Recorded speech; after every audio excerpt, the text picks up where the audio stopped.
अमरावती के सुप्रसिद्ध पर्यटन स्थलों में से एक वडाली गार्डन। एक वक्त था जब यहाँ पर्यटकों की भारी भीड़ नजर आती थी, क्योंकि यहाँ पानी से भरा हुआ तालाब विशेष आकर्षण का केंद्र हुआ करता था।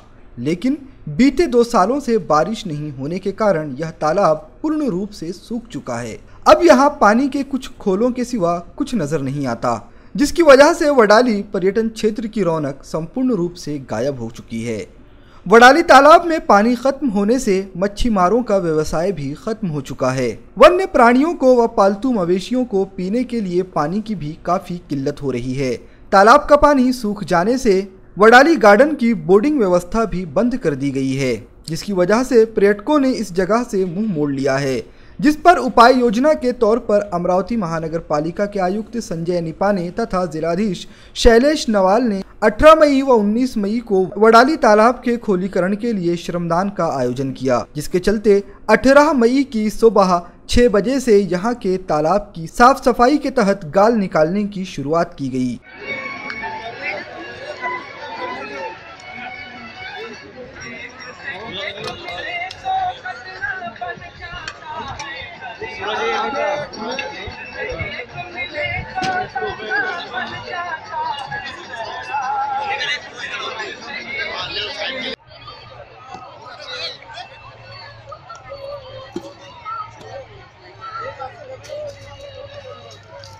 तथागत गौतम बुद्धाची जयंती, बुद्ध पौर्णिमा, महानगरपालिकेतर्फे आज हा श्रमदानाचा कार्यक्रम इथे होतो आहे।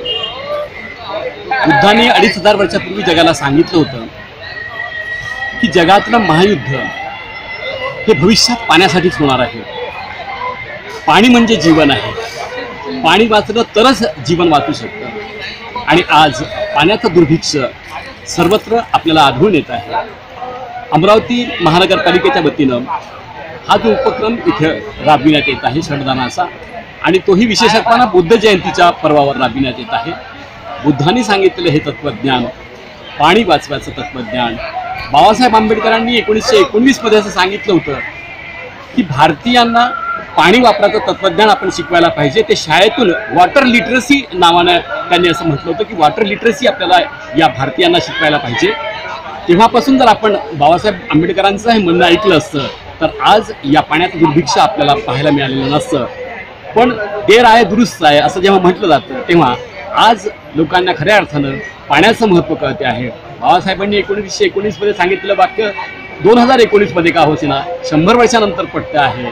तर या कामातून निश्चितपणानं अमरावतीकरांना एक चांगला उपक्रम मिळेल आणि भविष्यात या पाण्याचं दुर्भिक्ष्य दूर होईल असं मला वाटतं। इस श्रमदान अभियान में परिसर के लोगों ने भी बढ़ चढ़कर सहभाग लेकर महानगर पालिका प्रशासन की मदद की। साथ ही युवा पीढ़ी ने भी इस कार्य में बढ़ चढ़कर हिस्सा लिया। साथ ही सुबह जिलाधीश शैलेश नवाल, महानगर पालिका आयुक्त संजय निपाने, जिला के पालक मंत्री प्रवीण पोटे, पूर्व विधायक राव साहेब शेखावत, पूर्व महापौर विलास इंगोले, महापौर संजय नरवणे इस परिसर में श्रमदान के लिए हाजिर हुए। अमरावती पाणीदार होण्याच्या दृष्टिकोनातून महानगरपालिकेचे आयुक्त निपाणे साहेब यांनी हा एक चांगला उपक्रम हाती घेतला की ज्या वडाळी तलावामध्ये अनेक वर्षापासून मोठ्या प्रमाणात गाळ साचला होता आणि त्या गाळाला काढण्यासाठी आज फार मोठा एक चांगला ड्राईव्ह आपण या ठिकाणी महानगरपालिकेचे सगळे अधिकारी आहेत, आयुक्त आहेत, सगळे नगरसेवक आहेत, यांनी जो घेतला हा फार एक महत्त्वपूर्ण ड्राईव्ह झाला। आज महाराष्ट्रामध्ये महाराष्ट्राच्या मुख्यमंत्र्यांनी जलशिवार ही योजना जी महाराष्ट्रात राबवली त्याच धर्तीवरती पाणी म्हणजे चालणारं पाणी थांबवायचं आणि थांबलेलं पाणी जिरवायचं हा एक चांगला उपक्रम आपल्या अमरावतीमध्ये सुरू झालेला आहे। पाणीदार शहर हे अमरावती झालं पाहिजे आणि याच माध्यमातून प्रत्येकाने आपल्या घरातलं निघालेलं पाणी जे आहे याला सुद्धा जमिनीमध्ये कसं मुरवता येईल याचा सुद्धा आपण विचार केला पाहिजे। साथ ही अमरावती महानगर पालिका के कई नगर सेवक और उसके साथ वडाली परिक्षेत्र के पार्षद आशीष गावंडे, इन्होंने भी श्रमदान में हिस्सा लिया। इस कार्य की शुरुआत 18 मई को की गई। जेसीबी और ट्रक की सहायता से भी तालाब में जमी गाल को बाहर निकाला गया।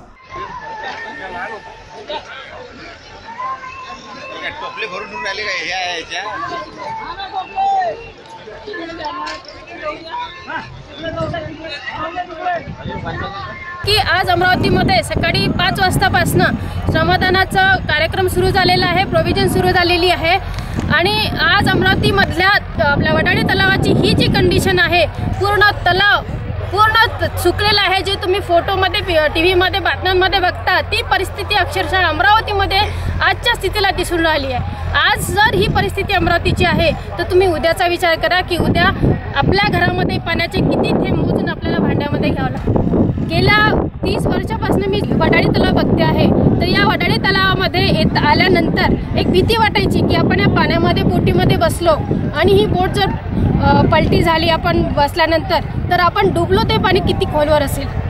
पण आता हा एक विचार तेव्हाचा आठवला। मगाशी मी माझ्या मैत्रिणीसोबत मगाशी शेअर पण केली ती गोष्ट की बघ हर्षा, आपण पूर्वी भ्यायचो त्या बोटीमध्ये बसायला, पण आज त्याच गड्ड्यामध्ये आम्ही स्वतः इथे खाली उभं आहो आणि विचार करतोय आणि विचार करूनच अंगावर काटे येत आहे की जर आजची ही परिस्थिती इथली आहे तर उद्याची परिस्थिती काय राहणार आहे।